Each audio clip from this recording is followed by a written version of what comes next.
అందరూ బైబిల్ గ్రంథంలో నుంచి ద్వితీయోపదేశ కాండము 4వ అధ్యాయము 40వ వచనం ఒకసారి చదువుతాం. ద్వితీయోపదేశ కాండం బైబిల్ గ్రంథంలో నుంచి.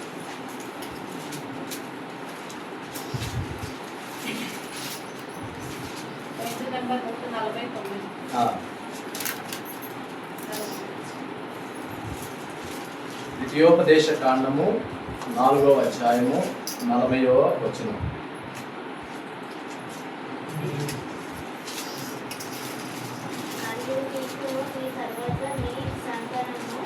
మరియు నీకును నీ తర్వాత నీ సంతానపు వారికి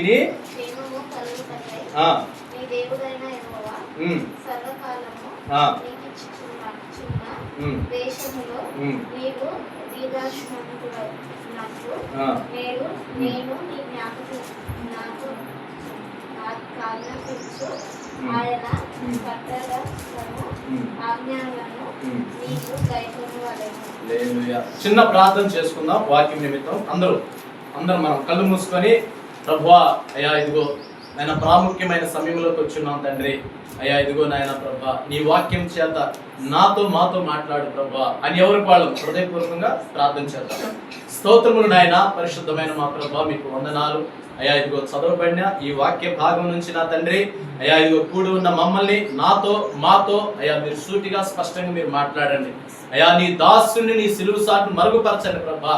అయ్యా అల్పుడు అయోగ్యుడు బలహీనుడు నాయన అయ్యా ఇదిగో నీ కృప చేత బలపరిచి నీ ఆత్మ నింపుదల అనుగ్రహించి నాయన ప్రభా అయ్యా బిడ్డలకి నాయన ప్రభా క్షేమకరమైన అయ్యా ఆశీర్వాదకరమైన అయ్యా బిడ్డల జీవితాల్లో నాయన గొప్ప మేలు పొందుకునేలాగా నా తండ్రి నీ ఆత్మీయ స్వరాన్ని నాయన ప్రభా నీ దాసుడు ముఖకాంతి నుంచి సూటిగా మీరు మాట్లాడమని వేడుకుంటూ యేసు నామమున ప్రార్థిస్తున్నాము తండ్రి, ఆమేన్.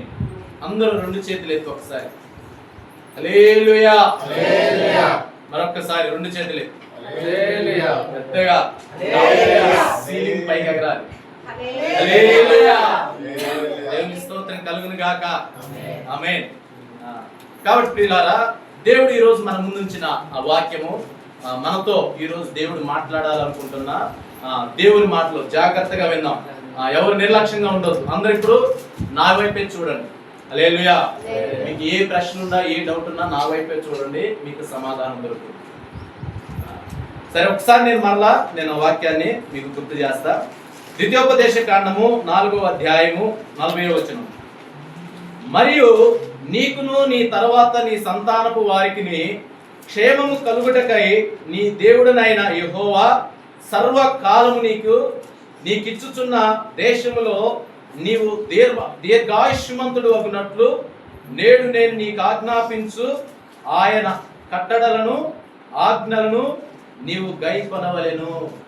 ఆమేన్. దేవుడు ఈ వచనం ద్వారా ఈరోజు మనతో మాట్లాడును గాక. ఆమేన్. దేవుడు ఇక్కడ ఈ వచనంలో ఉన్న మాట ఏంటంటే, దేవుడు ఆయన ఏర్పరచుకున్న పిల్లలకి మంచి పాలు తేనెలు ప్రవహించే శ్రేష్టమైన దేశం, ప్రశాంతంగా నెమ్మదిగా జీవించగలిగిన దేశాన్ని దేవుడు వారికి వాగ్దానం చేశాడు. ఆమేన్. వాగ్దానం చేసిన ఆ దేశానికి నడిపించేటప్పుడు ముందుగా వాళ్ళకు ఒక మాట చెప్పాడు. ఏమనంటే, నేను నిన్ను నీ సంతానపు వారు క్షేమంగా సర్వకాలం అంటే ఇక ఎప్పటికీ కూడా సంతోషంగా ఆనందంగా క్షేమంగా బ్రతకటానికి నేను నడిపిస్తున్న ఆ దేశంలో మీరు దీర్ఘాయుష్మంతులుగా. ఎట్లాగా అంటే ఏంది? దీర్ఘాయుష్మంతులు అంటే ఏంది? దీర్ఘాయుష్మంతులు అంటే ఏంటి?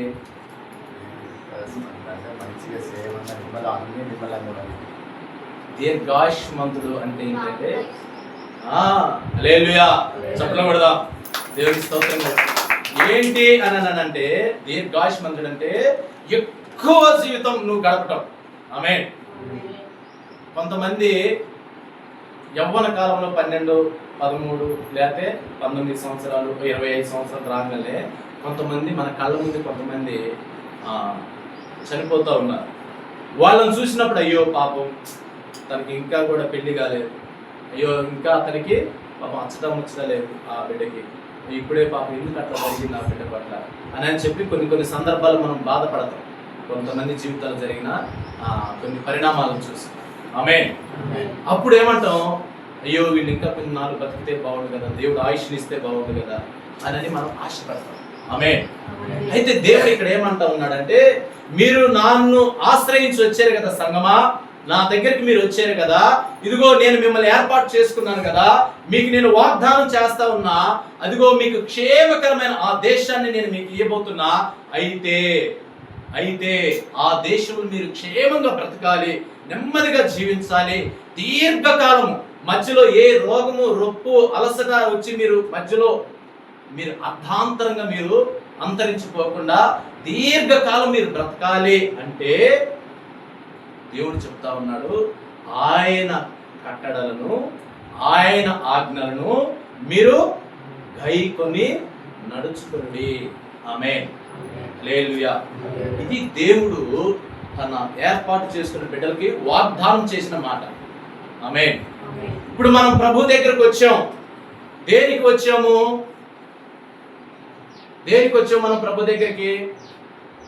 దేనికి వచ్చాము అని అంటే ఆశీర్వదించబడి క్షేమంగా బ్రతకాలని, సంతోషంగా బ్రతకాలని, ఎక్కువ దేవుడిచ్చిన ఆయుష్నంతా మనం మధ్యలో రాలిపోకుండా మంచిగా బ్రతకాలంటే దేవుడు ద్వారానే మనం బ్రతకగలము అని దేవుడు దగ్గరికి మనం వచ్చాము. ఆమేన్. అయితే ఒక చిన్న స్టోరీ మీకు చెప్పాలని ఇష్టపడతాను. అయితే అందరము మంచిగా బతకాలని దేవుడి దగ్గరికి వచ్చాము. అయితే ఒక తండ్రి కొడుకుల కుటుంబం ఉన్నారు. వారు కూడా దేవుడు వాగ్దానం చేశాడు. తండ్రి చెప్తా ఉన్నాడు, అయ్యా మనల్ని దేవుడు గొప్పగా ఆశీర్వదిస్తానన్నాడు, గొప్ప దేశానికి మనల్ని నడిపిస్తాను అని అన్నాడు అయ్యా అని చెప్పి ఆ తండ్రి ఏం చేశాడంటే ఒక గొప్ప కొండ మీదకి తీసుకెళ్ళాడు కొడుకుల్ని, తన కుటుంబాన్ని గొప్ప ఆ కొండ మీదకి తీసుకెళ్ళి ఆ కొండ మీద నుంచి, అయ్యా ఇదిగో దేవుడు మనకిస్తానన్న స్థలం అదిగో అదిగో అదిగో అదిగో అదిగో ఆ దూరంగా కనపడుతుంది కదా, అదిగో పచ్చని ఆ చెట్లు, అదిగో చక్కగా ఆ పక్షుల యొక్క అరుపులు, చక్కగా ఆహ్లాదకరంగా సెలయేళ్ళు ఇవన్నీ కనపడతా ఉంది కదా నాయన, అదిగో ఆ దేశాన్నే మనకి ఇవ్వబోతున్నాడు దేవుడు. ఆమేన్ అని తన కొడుకులకి చెప్పాడు. తన కొడుకులకి ఆయన చెప్పిన తర్వాత ఆ కొడుకులంతా ఆ కొండపైకి ఎక్కి చూస్తే, బా ఎంత బాగుంది నాన్న, దేవుడు ఎంత మంచి దేశాన్ని మనకిస్తున్నాడు, ఎంత పెద్ద మంచి స్థలాన్ని మనకిస్తా ఉన్నాడు అని అందరూ సంతోషించి ఆశపడ్డారు. అయ్యా అయితే దేవుడు ఇదిగో మనల్ని ఆ దేశంలోకి మీరు వెళ్ళండి అని దేవుడు చెప్పాడయ్యా, ఎట్లా వెళ్ళాలో కూడా చెప్పాడయ్యా. అయ్యా దాని ప్రకారం మనం వెళితే ఆ దేశాన్ని మనం పొందుకుంటాం నాయన అని తండ్రి కొడుకులకి చెప్పాడు. సరే నాన్న అట్లానే పోదాము అని చెప్పాడు. నాన్న మరి ఎటు నుంచి పోవాలి, ఎట్లా పోవాలంటే, అయ్యా దేవుడు ఒక మ్యాప్ ఇచ్చాడు నాకు, ఇదిగో ఈ మ్యాప్ ద్వారానే మనం ఆ దేశానికి మనం వెళ్ళగలుగుతాం అని చెప్పి ఆ మ్యాప్ చూపించాడు. ఆ మ్యాప్ ఎట్టుంది అని అంటే ఇట్లా మళ్ళీ పైకి, ఇట్లా కిందకి, మళ్ళీ పక్కకి, అట్లా దూరంగా వంకర టింకరగా ఉంది ఆ మ్యాప్. చూసాడు, అయ్యా ఇదిగో ఈ మార్గాన్ని వెళితే కనుక తప్పకుండా ఆ దేశాన్ని మనం చేరతామని దేవుడు చెప్పాడయ్యా అని అంటే, సరేనన్న అని చెప్పేసి అనుకున్నారు, సిద్ధపడ్డారు, బయలుదేరారు, పోతా ఉన్నారు. పోతా ఉన్నప్పుడు ఆ కొడుకులు ఆ తండ్రి మొత్తం పోతా ఉన్నప్పుడు నిజంగా దేవుడు ఎంత మంచి దేశాన్ని కొండ మీద నుంచి చూస్తేనే నోరూరుతా ఉంది, అబ్బాబలే చక్కగా మనసుకి ఎంతో నిమ్మలంగా అనిపించింది అని చెప్పి అనుకుంటా ముచ్చటించుకుంటా దేవుడు ఎంత దేశాన్ని ఇస్తున్నాడని చెప్పుకుంటా ఆ మార్గాన్ని వెళ్తున్నారు. వెళ్తా ఉన్నప్పుడు సగం దూరం వెళ్ళగానే టర్నింగ్ ఇచ్చాడు మ్యాప్లో. అయ్యా దేవుడు ఇక్కడ ఇటు టర్నింగ్ తీసుకోమన్నాడు, అయ్యా ఈ మ్యాప్ ఇక్కడ నుంచి ఇట్లా టర్నింగ్ తీసుకోవాలా అని చెబితే, సరేనా అని చెప్పి ఇట్లా టర్నింగ్ తీసుకుంటా ఉంటుంది. ఏంది నాన్న ఈ టర్నింగ్ మళ్ళీ ఇటు వెనక్కి వెళ్తుంది కదా నాన్న, ఇప్పుడు దాకా ఇట్లా ముందుకు నడిచాం, మళ్ళీ మనం ఇటు కదా చక్కగా పోతే దగ్గర అవుతుంది, మళ్ళీ దేవుడు ఏంది ఇటు వెనక్కి టర్నింగ్ ఇచ్చాడు అని ఒక ఇద్దరు కొడుకులు అన్నారు. అన్న తర్వాత, లేదయ్యా దేవుడు ఇదిగో ఇట్లా ఈ మ్యాప్ ద్వారా పోతేనే మనం దాన్ని చేరుతామంటయ్యా, ఈ ప్రకారం వెళ్దాం నాయన అన్నదంటే, సరే నాన్న ఒక్క నిమిషం ఆగు అని చెప్పి ఇద్దరు కొడుకులు ఆగి ఈ టర్నింగ్ దగ్గర ఆగి, అరే దేవుడు ఇట్లా చక్కగా చూపించాడు కదా, ఇట్లా చక్కగా పోతే ఇది షార్ట్ కట్ కదా అని ఎట్లా అని చెప్పి ఈ మార్గాలు పోతే మళ్ళీ ఎనికి వెళ్ళాలి అటంతా తిరగాల అని చెప్పి ఇట్లా చూస్తూ ఉంటే, ఆ టర్నింగ్ దగ్గర నుంచొని వాళ్ళు చూస్తూ ఉంటే చక్కగా వాళ్ళకి మంచి మంచి పూలు, మంచి సుగంధం సువాసన వెదజల్లుతున్న ఆ పూలు ఆ టర్నింగ్ ఆ కార్నర్లో దూరంగా చక్కగా కనపడతా ఉన్నాయి. అరే ఇటు పోతే మళ్ళీ చక్కగా పూలు కనపడతా ఉన్నాయి, అరే మంచి సువాసన వస్తా ఉంది, మంచిగా ఉంది కదా. ఆ నాన్న ఈ మార్గం కాదు నాన్న, ఇటు కాదు, మళ్ళీ టెన్కి వెళ్ళిపోయే కంటే లేట్ అయిపోతుంది. మనం ఇదిగో ఇట్లా ఈ చెట్ల మధ్యగా మనం ఇట్లా దారి చేసుకొని మనం అటు చక్కగా అటు పూలు కనపడతా ఉంది, చక్కగా స్మెల్ వస్తూ ఉంది, మంచిగా ఉంది నాన్న, ఈ మార్గాన్ని మనం వెళ్దాం నాన్న అని చెప్పేసి అంటే అయ్యా దేవుడు మనకు చూపించిన మార్గంలో మనం వెళ్ళాలి. అట్లా వెళ్ళొద్దయ్యా, ఆ పూలు ఉన్నాయి కదా, సువాసన వస్తుంది అని చెప్పి అటు మనం తిరగొద్దు నాయన, ఈ మార్గాన్ని వెళ్దాం అని అంటే, లేదు నాన్న మీరు ఇటు రండి, మేము ఇట్లా వస్తాం, ఎవరు అయితేనేమో అందరం నువ్వు ఈ దారిని వచ్చినా అక్కడికేగా, మేము ఈ దారిని వచ్చినా చక్కగా అట్టే వస్తాం అని ఇద్దరు తండ్రి నుంచి ఏమయ్యారు, వేరైపోయి చక్కగా వాసన వస్తున్న ఆ పూలకెళ్ళి ఆ చెట్లకెళ్ళి ఆ చక్కగా ఆ టర్నింగ్ ముందుకు వెళ్ళిపోయారు. ఈ తండ్రి కొడుకులు, ఈ మిగిలిన కొడుకులు అట్లా బయలుదేరి అట్లా వస్తారు. అట్లా టర్నింగ్ వచ్చిన తర్వాత మళ్ళీ ఒక టర్నింగ్ వచ్చింది, మళ్ళీ కొంచెం ముందుకు వెళ్ళిన తర్వాత మళ్ళీ అక్కడ ఒక టర్నింగ్ వచ్చింది, మళ్ళీ అక్కడ ఒక టర్నింగ్ వచ్చిన తర్వాత ఇంకొక ఇద్దరు కొడుకులు చూసి, అరే ఫస్ట్ ఇద్దరు చెప్పింది బాగుంది కదా, నానేంది ఇట్లా టర్నింగ్ మళ్ళీ ఎనికి వెళ్తున్నట్టుగా చూపిస్తున్నాడు ఈ మ్యాప్. నానా ఈ మ్యాప్ కొంచెం రివర్స్గా ఉంది నాన్న, మన ఇద్దరు అన్నలు వాళ్ళు చేసింది బాగుంది, వాళ్ళంతా చక్కగా ఈ పాటికి వెళ్ళిపోయి ఉంటారు వాళ్ళు నానా అని అంటున్నారంట. ఇప్పుడు మనం ఇక్కడ ఈ టర్నింగ్ వద్దు, ఇది ఎట్లా చక్కగా వెళ్దాం నాన్న అని చెప్తా ఉన్నారు. అయ్యా దేవుడు ఈ మార్గాన్ని ఇచ్చాడు, ఈ మ్యాప్ ద్వారా మనం వెళ్ళాలి అని చెప్తున్నాడు అన్న తండ్రి. అంటే లేదు నాన్న, ఇదిగో చూడు ఈ దారి నాకు ఆకలి అవుతుంది, అగో ఆ దూరంగా చూడు కాయలు కనపడుతున్నాయి, మామిడికాయలు కనపడుతున్నాయి, అవన్నీ కనపడతా ఉన్నాయి, ఇట్లా చక్కగా వెళ్ళిపోతే మళ్ళీ ఇటు వెనక్కి నడవకుండా ఇట్లా చక్కగా ఇట్లా వెళ్ళొచ్చు, ఆ కాయలు తినొచ్చు, అట్లా ముందుకు వెళ్ళిపోవచ్చు అంటే, అయ్యా వద్దురా, దేవుడు ఈ మార్గాన్ని మనం నడవమన్నాడు, ఈ మార్గంలోనే మనం వెళ్ళాలయ్యా అని ఆ తండ్రి చెప్తే, ఇంకొక ఇద్దరు కొడుకులు లేదు నాన్న, ముందు వాళ్ళైతే ఈ పాటికి వెళ్ళిపోయి ఉంటారు, నువ్వు అన్ని ఎట్నే చేస్తున్నావు, దేవుడు అంటావు, ప్రతిదానికి దేవుడు చెప్పించేయాలంటావు, ఆ మార్గం చూడు ఇప్పుడు ఎంత చూడు వంకరలు తిప్పుకుంటూ వచ్చేవాడు దాకా ఆకలి అవుతుంది. మన ఇద్దరు అన్నలు ఈ పాటికి వెళ్ళిపోయి ఉంటారు, వాళ్ళు ఆ కొండ మీద నుంచి చూస్తే చూడు దగ్గరే కనపడింది, నువ్వేమి ఈ పాటికి సగం మెట్టు మధ్యాహ్నం అయింది, ఇంకా మనం పోవాలా, నువ్వు లేట్ చేస్తున్నావు నాన్న, అట్ట కాదు నాన్న, ఇదిగో ఈ రూట్ని వెళ్దాం నాన్న అంటే తండ్రి ఒప్పుకోవాలి, అయ్యా ఈ మార్గాన్ని మనం వెళ్ళాలి అని అంటే అక్కడ ఇంకో ఇద్దరు కొడుకులు కూడా సపరేట్ అయిపోయి వాళ్ళ రూట్లో వాళ్ళు వెళ్ళిపోయారు. అట్లా ఇంకా ముందుకు ఆ తండ్రి ఆ దేవుడు చూపించిన మార్గాన్ని అట్లా అట్లా అట్లా అట్లా వెళ్తా ఉన్నప్పుడు ఇక ఆయనతో పాటు ఇంకొక్కడే ఉన్నాడు, కొడుకు ఒక్కడే ఉన్నాడు.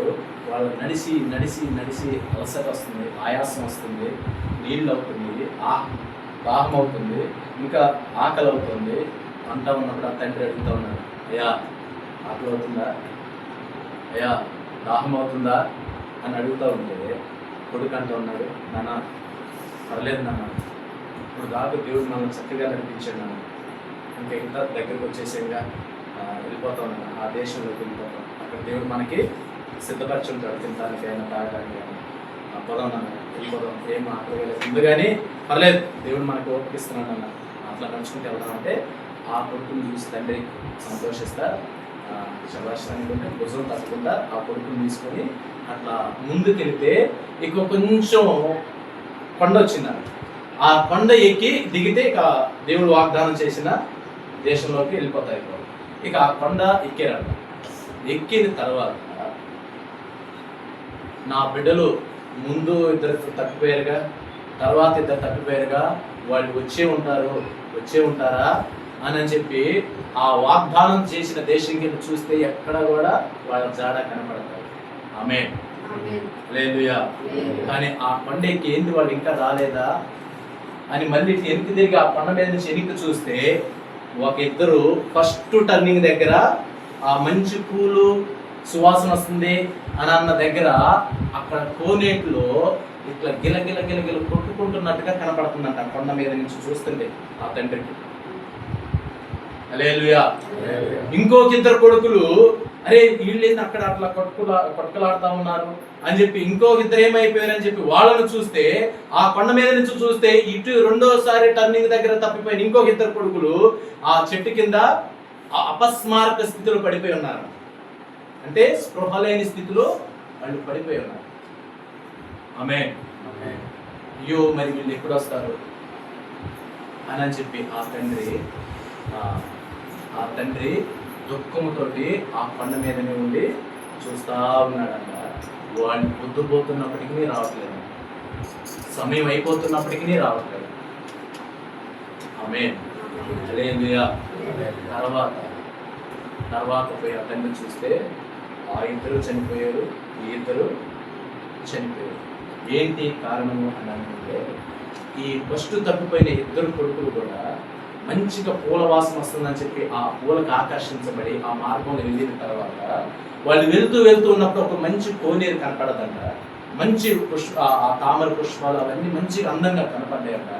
వెంటనే వాళ్ళు ఇది బాగుంది, మళ్ళీ పూలు మనం తెప్పుకొని వెళ్దాం ఆడికి అని చెప్పి ఆ కోనేటిలో దూకగానే అందులో ముసళ్ళు పట్టి పీకి పీస్ చేస్తూ ఉంటే ఆ దాంట్లో ఇట్లా పట్టుకలాడుతూ ఉన్నప్పుడు తండ్రి కొండ మీద ఉండి చూశాడు వాళ్ళని. అక్కడికక్కడే చనిపోయారు. వచ్చిన తర్వాత తండ్రి తెలుసుకున్నదే.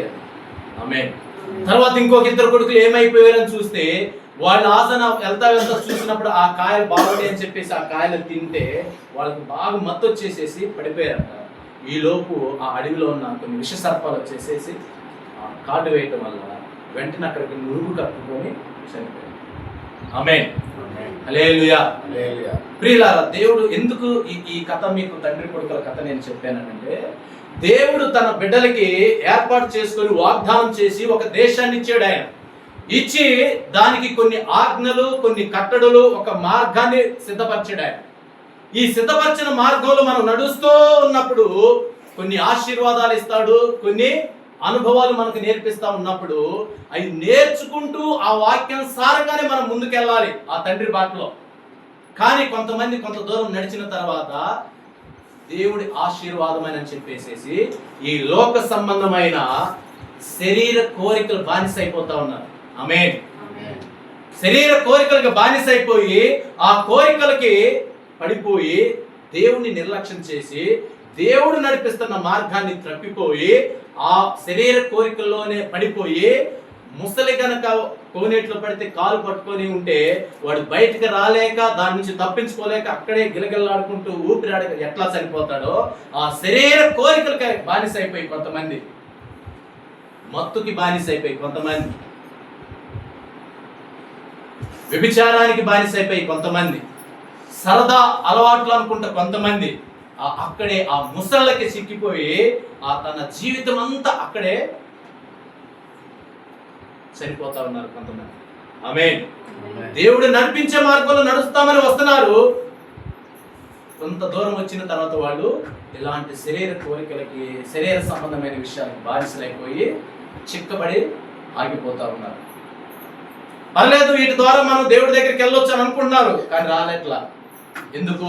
దేవుడు చూపించిన మార్గం కాదది. హల్లెలూయా. ఇంకొక ఇద్దరిని చూస్తే వాళ్ళు ధనాపేక్షకు అలవాటు పడిపోయారు. అంటే ఆకలి అవుతుంది, కాయలు కనపడుతున్నాయి, వాటిని తెంపుకొని తిందాం. వీళ్ళు ఎవరనంటే దేవుడు నడిపిస్తున్న మార్గంలో నడవకుండా ఈ లోక సంబంధమైన దాన్ని మనం వెంపర్లాడదాం, దీనికోసం మనం పరిగెడదాం, దీనికోసం మనం ఆరాటపడదాం అని చెప్పి వాళ్ళ కడుపు ఆకలి తీర్చుకోవటానికి వాళ్ళు పోయారు. కానీ అవి తినగలిగిన పళ్ళు కావు. ఆ పళ్ళు తినటం వలన వాళ్ళకి ఏమొచ్చింది? మత్తు వచ్చేసింది. ఆ మత్తు వల్ల వాళ్ళు అక్కడే జోగి పడ్డారు. తర్వాత విష సర్పాలు వచ్చి వాళ్ళని కాటు వేసి, ఇప్పుడు మనకి మత్తు కలిగిస్తున్న ఆహార పదార్థాలు కాయలేంటో తెలుసా? దేవుడు మార్గం నుంచి నిన్ను తప్పించి, ఇదిగో మనం ఆ డబ్బు సమకూర్చుకుందాం, ఇదిగో మనం దేవుని విడిచి ఆ పని చేసుకుందాం, ఇదిగో మన బంధువులు ఉన్నారు, మన వీళ్ళు ఉన్నారు, వాళ్ళు ఉన్నారని చెప్పుకుంటూ దేవుడు నడిపిస్తున్న మార్గంలో నడవకుండా నీకు కంటికి కనపడిన ఆ మంచి కాయలు, ఆ మంచి ప్రయాణం, ఇది షార్ట్ కట్ అని అనుకుంటా నువ్వు ప్రయాణం చేస్తూ దేవుడు వాగ్దానం చేసిన దేశంలో పోకుండా మధ్యలో అర్ధాంతరంగా కొంతమంది బంధువుల చేత మోసగించబడి ఎంతమంది దివాలా తీశారు. డబ్బు వ్యాపారం అనుకుంటా వ్యాపారంలో పడిపోయి దేవుని నిర్లక్ష్యం చేయటం వల్ల వాళ్ళు ఎంత లాస్ అయ్యి వాళ్ళ బ్రతుకుల్ని హీనపరుచుకున్నారు. ఆమేన్. అయితే దేవుడు ఈరోజు మాట్లాడుతూ ఉన్నాడు, ప్రియ సంఘమా, మీకు నేను వాగ్దానం చేస్తున్నా, మీరు దీర్ఘాయుష్మంతులుగా బ్రతకాలి. ఆ వాగ్దాన దేశములు అంటే మీరు మీ సొంత ప్రయాణాలు, మీ సొంతంగా మీకు మంచి సువాసన వస్తుందని, ఇదిగో ఈ కాయలు మాకు ఆకలి తీరుస్తాయని మీరు ఈ లోకం వైపు మీరు చూడకండి. ఇదిగో వాగ్దానం చేసిన దేవుడు మీకు నడిపించే మార్గాన్ని సిద్ధపరిచాడు. ఆ మార్గంలో మీరు నడిస్తే తప్పకుండా ఆ వాగ్దాన దేశాన్ని మీరు పొందుకుంటారు. ఆమేన్. హల్లెలూయా, హల్లెలూయా అని దేవుడు పాత నిబంధన కాలంలో ఇశ్రాయేలీయులకు వాగ్దానం చేశాడు.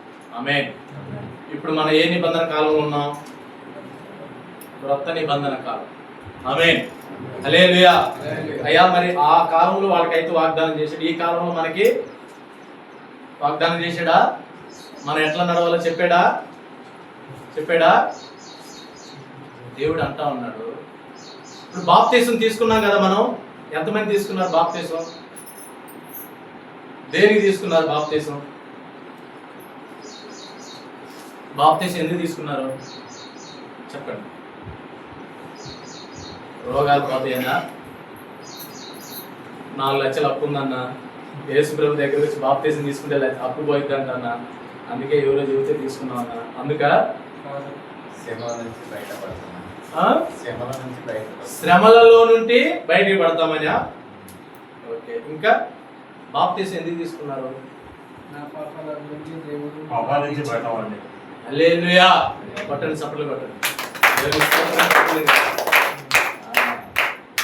మన పాపాల నుంచి బయటపడే మార్గమే రక్షణ బాప్తీసం. ఆమేన్. మన పాపముల కొరకు సృష్టికర్త అయిన తండ్రి ఆయన బలియాగం అయిపోయాడు. ఆయనను విశ్వసించి నమ్మి నీ పాపాలు కడుక్కోవడానికి ప్రభు సన్నిధిలో బాప్తీసం పొందటాన్ని బట్టి నీ మీద ఉన్న ప్రతి పాపం తొలగించడం. ఆమేన్. అందరిని బట్టి నువ్వు బాప్తీసం తీసుకోవాలి. ఆమేన్. అయితే బాప్తీసం తీసుకున్న తర్వాత దేవుడు అంటా ఉన్నాడు, నేను నీకు దీర్ఘాయుష్ కాలాన్ని నేను ఇస్తాను. ఆమేన్. ఇంకో వాగ్దానం ఉంది మనకి. బాప్తీసం తీసుకున్న వాళ్ళందరూ ఎక్కడికి వెళ్తారట? పరలోక రాజ్యం. అక్కడ నరకం ఉంటుందా? శ్రమలు ఉంటాయా? అక్కడ ఎట్లా బతుకుతా ఉంటాం మనం? 100 సంవత్సరాల? ఎన్ని సంవత్సరాలు? అక్కడ? హల్లెలూయా. యుగ యుగాలు. ఇక్కడ అంతము లేదు. అంటే దీర్ఘాయుష్ కాలం అక్కడ బతుకుతాం. ఇక దేవుడు ఎంత కాలం ఉంటాడో అంతకాలం మనం ఆ పరలోక రాజ్యంలో బ్రతుకుతాం. అంటే ఆ పరలోక రాజ్యంలో బ్రతకాలి, ఆ దీర్ఘాయుష్మంతుగా ఆ దేశంలో మనం బ్రతకాలి అంటే దేవుడు కూడా మనకి కొన్ని ఆజ్ఞల్ని, కొన్ని కట్టడల్ని ఈ క్రొత్త నిబంధన కాలంలో కూడా మనకి ఇచ్చాడు. ఆమేన్. హల్లెలూయా. మరి ఈ కట్టడలు మీరు అనుసరిస్తారా? తండ్రితో నడుస్తూ పోతూ దారి తప్పిపోయిన మొదటి 2 కొడుకులు, తర్వాత 2 కొడుకులు లెక్క మంచి సువాసన వస్తుంది లోకాన్ని చూస్తే, అబ్బా మంచిగా కడుపు నిండుద్ది ఈ కాయను చూస్తే అని తప్పిపోతారా? దేవుడు మీ ముందే ఉంచుతా ఉన్నాడు. అయితే ఈ క్రొత్త నిబంధన కాలంలో ఆ పరలోక రాజ్యాన్ని మనం చేరాలంటే ఒక్క 4 విషయాలు దేవుడు మన ముందు ఉంచాడు. త్వరగా ఆ 4 విషయాలు మనం తెలుసుకున్నాం. అవి తెలుసుకొని మన హృదయంలో పదిలపరుచుకున్నాం. తెలుసుకొని ఆ 4 విషయాలు గనక ఆ తండ్రికి రూట్ మ్యాప్ ఇచ్చినట్టుగా ఆ రూట్ మ్యాప్ ఆ 4 విషయాలను బట్టి మనం అనుసరిస్తూ నడుస్తూ ఉంటే నిశ్చయంగా మనం ఆ పరలోక రాజ్యాన్ని చేరుతాం. దీర్ఘాయుష్మంతులు అవుతామట.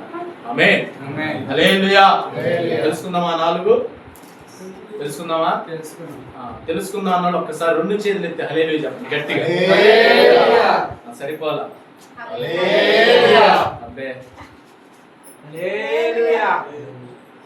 ఏక స్వరంగా రావాలి. అందరూ ఏకీభవించి 2 చేతులు ఎత్తి బిగ్గరగా హల్లెలూయా. అది దేవునికి స్తోత్రం కలుగును గాక. ఒక్కసారి చదువుదాము. ఆ 4 విషయాల గురించి మనం త్వరగా తెలుసుకుందాం. అపోస్తలుల కార్యాలు 2వ అధ్యాయము 41, 42 త్వరగా. బాప్తీసం పొందుకున్నాము, బాప్తీసం పొందుకోబోతున్న వాళ్ళు కూడా ఇదే రూట్ మ్యాప్. ఇదే రూట్ మ్యాప్. ఈ రూట్ మ్యాప్ తీసుకొని కనుక నువ్వు చక్కగా నడిచినట్లయితే నా దేవుడు నిన్ను ఆ దీర్ఘాయుష్ కాలం నువ్వు బ్రతికే ఆ దేశంలోనికి క్షేమకరమైన ఆ పరలోక రాజ్యానికి నిన్ను నడిపిస్తాడు ఆయన. ఆమేన్. చదవండి ఒకసారి 2వ అధ్యాయం అపోస్తలుల కార్యాలు 41-42 వచనాలు చదవండి. కాబట్టి అతని వాక్యం అంగీకరించిన వారు బాప్తిస్మము పొందిరి. దినమందు ఇంచుమించు 3000 మంది చేర్చబడిరి. వీరు అపోస్తల బోధ యందును సహవాసమందును రొట్టె విరుచుట యందును ప్రార్థన యందును ఎడతెగక ఉండిరి. హల్లెలూయా. దేవునికి స్తోత్రం కలుగును గాక. దేవుడు పరలోక రాజ్యం గురించి ఆయన తన సేవకుల చేత బోధిస్తా ఉన్నప్పుడు అనంట ఆ వాక్యం విని అనేక మంది విశ్వసించి బాప్తిసం పొందుకున్నారంట పరలోక రాజ్యానికి వెళ్ళటానికి. అంటే రూట్ మ్యాప్, పరలోక రాజ్యానికి రూట్ మ్యాప్ తీసుకున్నారంట. తీసుకున్న రూట్ మ్యాప్ లో ఏమున్నాయి అంటే 4 విషయాలు ఉన్నాయి.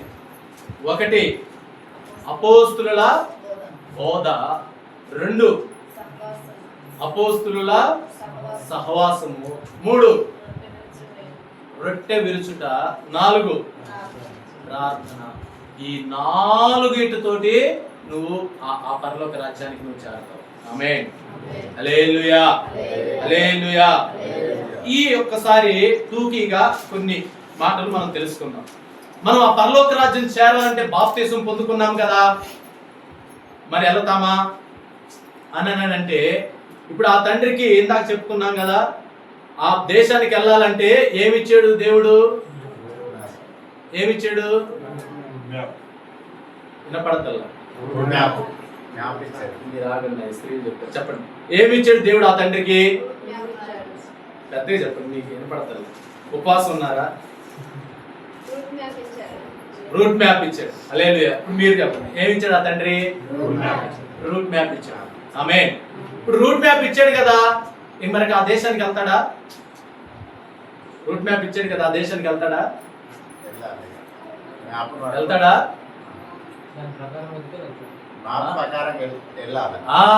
అది చప్పట్లు కొట్టండి. హల్లెలూయా. రూట్ మ్యాప్ వచ్చింది, మన జోబులో ఉంది. సంబరపడుతున్నావు, సంతోషిస్తున్నావు, నేను బాప్తిసం పొందాను, వెళ్ళిపోతా పరలోక రాజ్యం, నాలో రూట్ మ్యాప్ ఉంది అని అనుకుంటున్నావు. కానీ అది నీ జోబులో ఉంటే నువ్వు పరలోకి వెళ్ళవు నాయన. ఇప్పుడు బాప్తిసం అనేది ఏంటిది? రూట్ మ్యాప్ నీ జోబులోకి వచ్చినట్టుగా. ఆమేన్.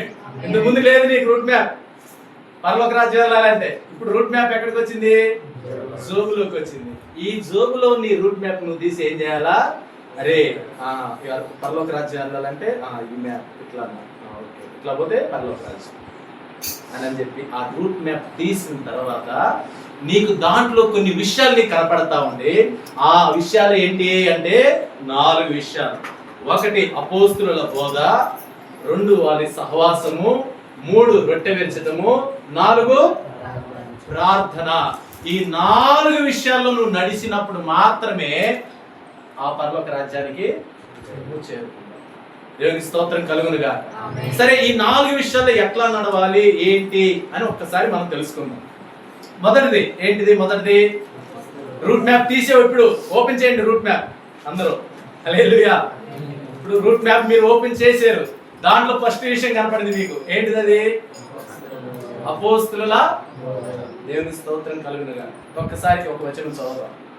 1 కొరింథీ పత్రిక 14వ అధ్యాయము 6వ వచనం ఒకసారి చదువు. ఇక్కడ ఈ అపోస్తుల బోధ అంటే ఏంటి ఈ రూట్ మ్యాప్ లో అనేది మనం ఇక్కడ కొంచెం వివరించుకుందాం త్వరగా. 1 కొరింథీ 14:6 వచనం. సహోదరులారా, ఆలోచించుడి, భాషలతో మాట్లాడుచు నేను మీ యొద్ద వచ్చి సత్యమును బయలుపరచవలెనైనను జ్ఞానోపదేశము చేయవలెనని అయినను ప్రవచింపవలెనని అయినను బోధింపవలెనని అయినను మీతో మాటలాడకపోయిన ఎడల నా వలన మీకు ప్రయోజనమేమి? హల్లెలూయా. ఇక్కడ మనం జాగ్రత్తగా విన్నాం పిల్లలు. ఒక్క నిమిషం.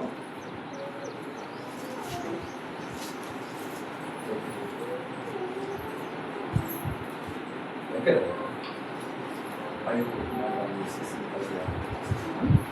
ముందే తప్ప పై మెట్ అంతా నిండాలి. ఓకేనా? నాకెంచు ఇక్కడ ఈ వచనంలో ఒక దైవజనుడు మాట్లాడుతూ ఉన్నాడు. ఏమనంటే, ప్రియ సహోదరులారా, ప్రియ సంగమా, నేను దేవుడి చేత ఏర్పాటు చేయబడి మీకు ఉపదేశకుడుగా, బోధకుడిగా నేను ఉన్నాను. దేనికి అనంటే, మీకు సత్యాన్ని బయలుపరచడానికి, మీకు జ్ఞానోపదేశాన్ని నేను చేయటానికి. తర్వాత ఇంకేముంది? ఇంకో విషయం ఏముంది అక్కడ? ప్రవచింపవలనని, నేను మీకు బోధింపవలనని, మీతో నేను మాట్లాడుచున్నాను. ఒకవేళ అలా నేను చేయకపోయిన ఎడల మీకు ఏంటి ప్రయోజనం? ఆమేన్. అయితే ఇప్పుడు దేవుడు అంటా ఉన్నాడు, నా వైపు జాగ్రత్త వినండి. ఏంటి ఈ రూట్ మ్యాప్లు? మొదటిదంటే అపోస్తలుల బోధ యందును నువ్వు ఎడతెగక వాళ్ళు చెప్పే బోధలను ఉండాలి. ఆమేన్. ఎందుకు ఉండాలి? అవసరం ఏంటి? మాకు అవసరం లేదు, మేము ఉండం, ఇంటికాడుండి బైబిల్ చదువుకుంటాం, ఇంటికాడుండి ప్రార్థన చేసుకుంటాం. ఆ సేవకుడు చెప్తే మేము సంఘానికి రావాలా? గృహ కోడికలు రావాలా? శుక్రవారం ఉపవాస ప్రార్థనకు రావాలా? పిలిచినప్పుడల్లా మేము రావాలా? ఆయన చెబితే మేము వచ్చేది ఏంది అని నువ్వు అనుకున్నావు అనుకో, నువ్వు కోల్పోయేవి చాలా విషయాలు ఉన్నాయి. అవి నువ్వు కోల్పోతే ఆ పరలోక రాజ్యం, ఆ రూట్ మ్యాప్ ద్వారా నువ్వు పోలేవు. ఏమేమి కోల్పోతావు? ఈ అపోస్తలుల బోధ యందు కనుక నువ్వు ఉండకపోతే నువ్వేం కోల్పోతావు అనంటే, అసలు సత్యం అనేది ఏంటో నీకు తెలియదు. ఆమేన్. నిజం ఏంటి అనేది నీకు తెలియదు. రెండోది అసలు జ్ఞానం ఎలా, ఈ మార్గాన్ని నేను ఎలా వెళ్ళాలి, ఆ జ్ఞానం నీకు తెలియదు. మూడోది, నీకు ప్రవచనము అంటే అర్థం ఏంటంటే, నువ్వు కష్టాల్లో ఉన్నప్పుడు, బాధల్లో ఉన్నప్పుడు నిన్ను ఆదరించే దేవుని మాట నీకు అందదు. ఆమేన్. ఫస్ట్ ఇద్దరు కొడుకులు తప్పిపోయారు కదా మార్గంలో. వాళ్ళు పూల కోసం అని పోయి కోనేట్లో దూకారు కదా. వాళ్ళు అక్కడి నుంచి బయటకు రాలేకపోయారు కదా. వాళ్ళకి ఏం తెలియలేదు? సత్యం తెలియలా. ఏంటి సత్యం? అరే, ఆ దేశానికి వెళ్ళాలంటే రూట్ మ్యాప్ ఇది కదా, ఇది ఈ విధంగా మనం వెళ్ళాలి కదా అని ఆ సత్యం తెలియక వాళ్ళు ఏమనుకున్నారు? ఇది షార్ట్ కట్, మంచిగా సువాసన పూలు వస్తున్నాయి, వాటిని ఆస్వాదించుకుంటే ఇట్లా చక్కగా మనం వెళ్ళొచ్చు. ఆమేన్. ఇట్లా చక్కగా వెళ్ళొచ్చు అని వాళ్ళు సత్యాన్ని గ్రహించక అసత్యాన్ని నమ్మి పోయి వేటికి చిక్కారు? వాళ్ళు ముసళ్ళకి చిక్కిపోయారు. ఆమేన్. ఎందుకు అపోస్తలుల బోధ, సేవకుడు చెప్పే ఉపదేశం నువ్వు వినాలి అని అంటే, నీకు సత్యం ఏంటి, ఆ దేశానికి చేరడానికి మార్గం ఏంటి, మొట్టమొదటికి నీకు అర్థమవుతుంది. ఇదే, ఈ బోధ ద్వారా మనం వెళ్తామని. హల్లెలూయా. రెండో విషయం ఏంటంటే జ్ఞానోపదేశం. ఏంటి? జ్ఞానం నీకు కావాలి, ఎలా నడవాలి ఏంటి అని. ప్రియుల, మన సంఘంలోనే ఒక కుటుంబం, నాకంటే వయసులో చాలా పెద్దవాళ్ళు, మంచి బైబిల్ జ్ఞానం బాగా ఉన్నవాళ్ళు. వాళ్ళు ఒకరోజు బాగా పాపం వాళ్ళ కుటుంబ సమస్య తీవ్రంగా వచ్చేసింది. చాలా, అది ఎవరితో చెప్పుకోలేదు బయట. చెప్పుకుంటే అది పరువు తక్కువ, విలువ తక్కువగా ఉండే సమస్య బాగా. అలాంటప్పుడు వెంటనే నాకు కబురు పంపి, అయ్యా రండి, ఒకసారి రండి అని చెప్పేసి పిలుచుకొని, అయ్యా మీకు వాక్యం చెప్పండి ఆయన, కుటుంబంలో ఇట్లా ఉంది, ఈ విధంగా పరిస్థితి ఉంది ఆయన అని అంటే, తర్వాత వాక్యం వినిపించుకున్నారు. దేవుడు ప్రార్థన చేసుకొని, ప్రభు మరి ఇట్లా బిడ్డలు పిలిచాను ఏంటి అని అంటే వాక్యం ఇచ్చాడు. ఆ వాక్యం బట్టి వాళ్ళని దగ్గరికి వెళ్ళి ప్రార్థన చేసి వాక్యాన్ని బోధించిన తర్వాత వాళ్ళు తర్వాత చెప్తున్నారు, అయ్యా మేము చాలా ఈ వాక్యం ద్వారా మేము ఆదరించబడ్డాం, ఈ వాక్యం ద్వారా మేము చాలా నెమ్మది పొందుకున్నాం నాయన అని చెప్పి తర్వాత చాలా వాళ్ళు సంతోషించి, ఈ వాక్యం ద్వారా దేవుడు మాకు, మేమున్న ఈ పరిస్థితులు ఏమవ్వాలి అసలు ఎట్లా ఏంది, ఇది అసలు ఏదో గందరగోళంగా ఉంది, అసలు మాకు అర్థం కావట్లేదు, అయోమయంగా ఉంది, అటు పోవాలా ఇక్కడ ఉండాలా, ఎటు పోవాలి, ఏం చేయాలి, మాకేం అర్థం కావట్లేదు అయ్యా అని అంటా ఉన్నప్పుడు దేవుడు సూటిగా, నాయన మీ ద్వారా వాక్యం ద్వారా నాతో మాట్లాడాడు. ఆమేన్. హల్లెలూయా. ఇప్పుడు వాళ్ళు సంతోషించి చాలా హ్యాపీగా ఫీల్ అవుతా ఉన్నారు. ఎవరు వాళ్ళు? నాకంటే వయసులో, నాకంటే బైబిల్ అనుభవంలో కొన్ని దగ్గర 17 సంవత్సరాలు వాళ్ళు నాకంటే సీనియర్. దేంట్లో? బైబిల్. ఆమేన్. మరి అలాంటి వాళ్ళు, మరి నేను వయసులో తక్కువ వాడిని, వాళ్ళ ఆత్మీయ జీవితంలో చూసుకుంటే తక్కువ వాడిని, మరి నన్ను ఎందుకు పిలిపించుకున్నారు వాళ్ళు? కారణం ఏంటి? కారణం ఏంటి ఏంటి అని అంటే, అపోస్తుల బోధ యందు మేము ఉన్నప్పుడు మాత్రమే ఈ సమస్య నుంచి మేము బయటపడే సత్యం ఏంటో మాకు అర్థమవుతుంది. ఈ సమస్య నుంచి బయటపడటానికి మాకు అర్థం కావట్లా, ఆ నిజం ఏంటో మాకు అర్థం కావట్లా. ఒక్కొక్కరు ఒక్కోలా చెబుతున్నారు, ఒకళ్ళు ఇట్లా అంటున్నారు, ఒకళ్ళు అట్లా అంటున్నారు, ఇంకోలా అంటున్నారు. ఏంటి మాకు ఎలా అనంటే, దేవుడు చెప్పాడు కదా, మీరు అపోస్తుల బోధ యందు మీరు ఉండండి, ఆ బోధకుడు ద్వారా నేను మీతో మాట్లాడతా, మీకు మార్గం తెలిసిపోతుంది, ఎలా బయటకు రావాలో మీకు సత్యం తెలిసిపోతుంది, మీకు జ్ఞానం వస్తుంది, మీరు ఆ సమస్యలో ఉన్నప్పుడు మీకు ఆదరణకరమైన మాటలు మీకు దొరుకుతాయి. ఆమేన్. ఈ అపోస్తులుడైన ఈ సేవకుని మీరు పిలిపించుకొని మీరు వినండి అని ఆ అపోస్తులలో బోధలో ఉన్న యొక్క ఆంతర్యం వాళ్ళు గ్రహించారు. కాబట్టి వాళ్ళ వయసులో నేను తక్కువ వాడినైనా,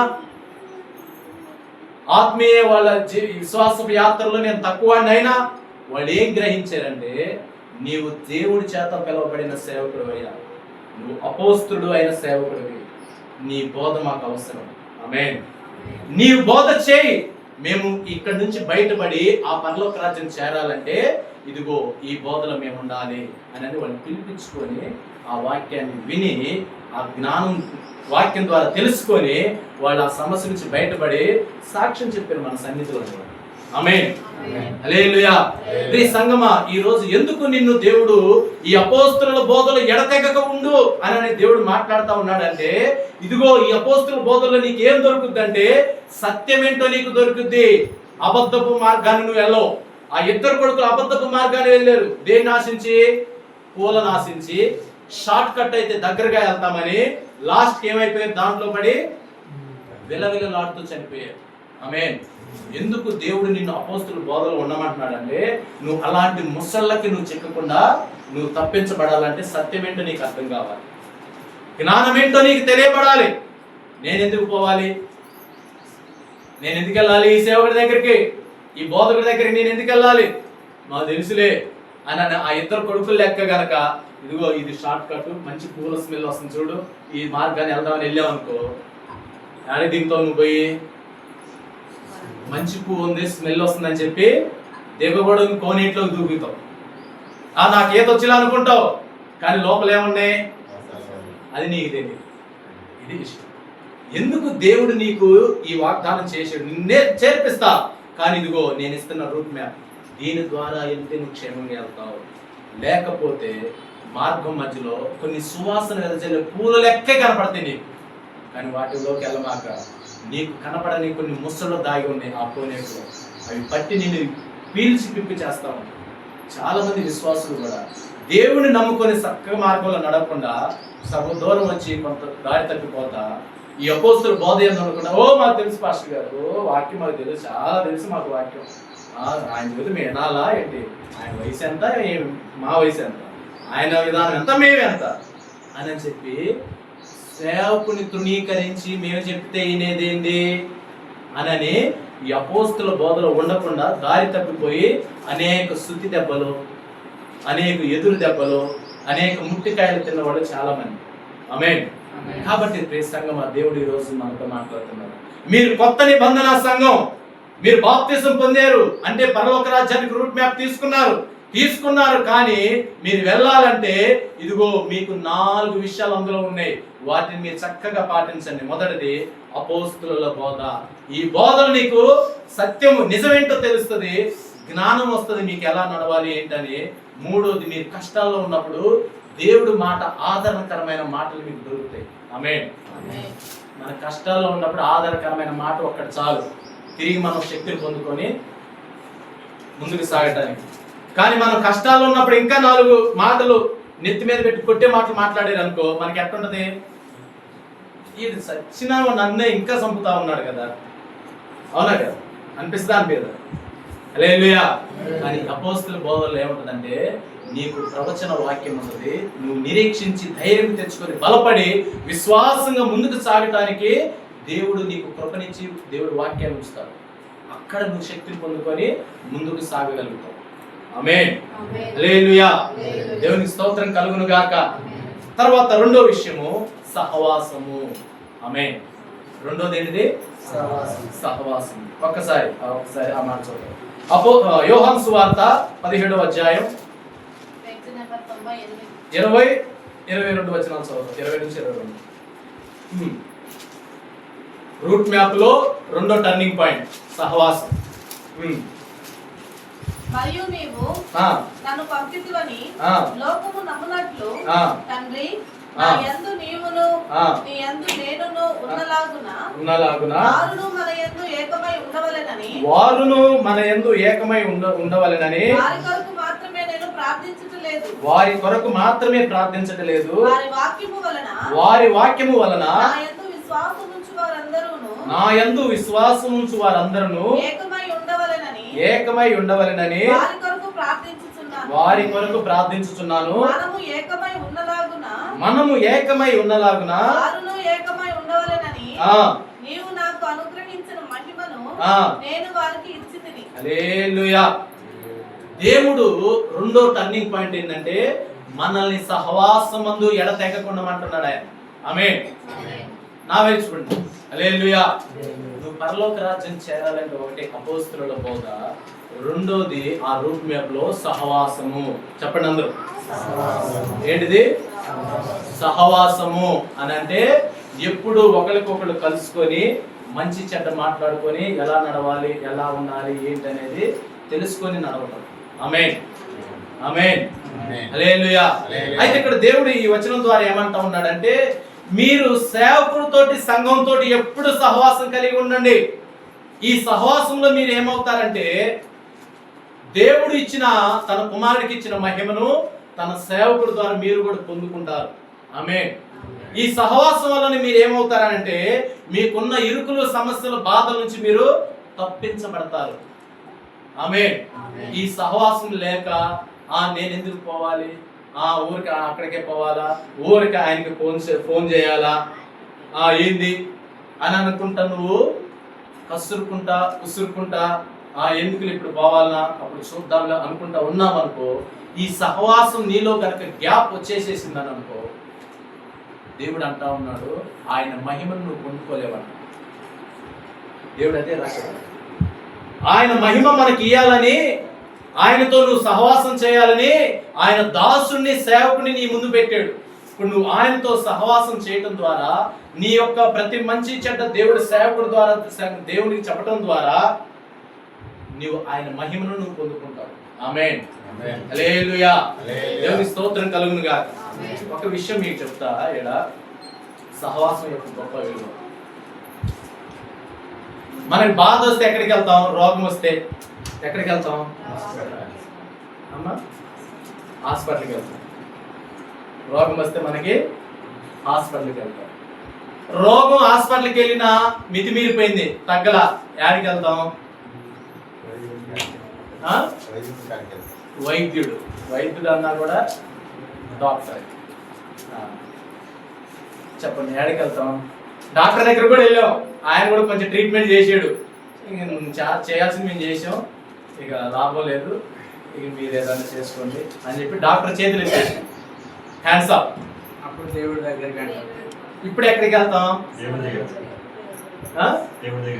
దేవుడి దగ్గర కంటే ఎక్కడ?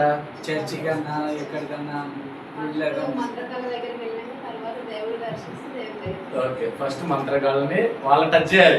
టచ్ చేయకపోతే మన లోకం ఒప్పుకోదు. వాళ్ళు అట్లా టచ్ చేసేసి లాస్ట్ అక్కడ కూడా కాదు. ఇప్పుడు ఎక్కడికి వస్తాం? హల్లెలూయా. లాస్ట్ ఇప్పుడు యేసయ్య దగ్గరికి వచ్చి ప్రభువా